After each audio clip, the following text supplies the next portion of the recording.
Style থাকবে না। ও sound ভাব থাকবে, দাঁড়ানোর মধ্যে স্টাইল থাকবে।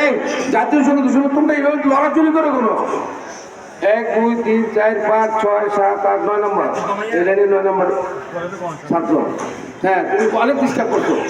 আর ওই লাইনের 9 10 লাইনের ওই যে লম্বা ছেলেটা অনেক ডিস্টার্ব করছে জাতীয় সঙ্গীতের সময়। কি আর বলছে আমি কোনো বুঝলাম না। হ্যাঁ, এই এখন সামনের কথা বলে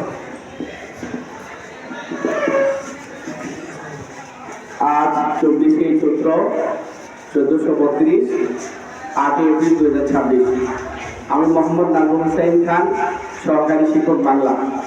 আচ্ছা, তোমরা বলো তো সকল পাপের মহাপাপ কোনটাকে বলা হয়? বলো তো সবাই, জোরে বলো। তাহলে মিথ্যাকে মহাপাপ বলা হলো কেন? দেখেন, শুধু মিথ্যার কারণে যদি মিথ্যা থেকে বিরত রাখতে পারি তাহলে আমরা মহাপাপ থেকে বিরত রাখতে পারবো। মিথ্যা না বলতে পারলে কলা ফাঁকি দেওয়া যাবে না। মিথ্যা না বলতে পারলে চুরি করা যাবে না।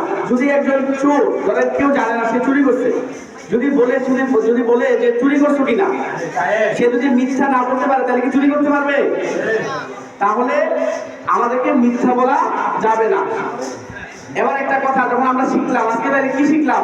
যে কি বলা যাবে না? সবাই বলেন, কি শিখলাম? এবার রবীন্দ্রনাথ বলছে শিক্ষার মিল আর অমিল।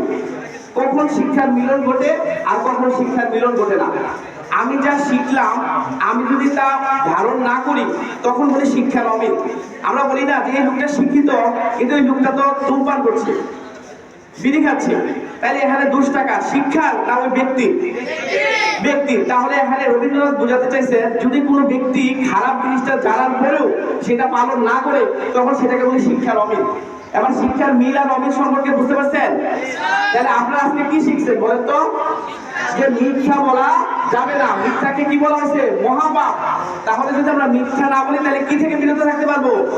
মহাপাপ থেকে। তাহলে বলেন তো, আমার বেশি দরকার নাই যে আমি আগামী 1 সপ্তাহ মিথ্যা বলবো না, এমন কেউ আছেন? হাত তুলেন যে আগামী 1 সপ্তাহ মিথ্যা বলবো না। তাহলে আজকে নীতিবাক্য এটাই যে আগামী 1 সপ্তাহ আমরা মিথ্যা কথা বলবো না। আর শিক্ষা নীল আর অমিল সম্পর্কে আমরা জানছি।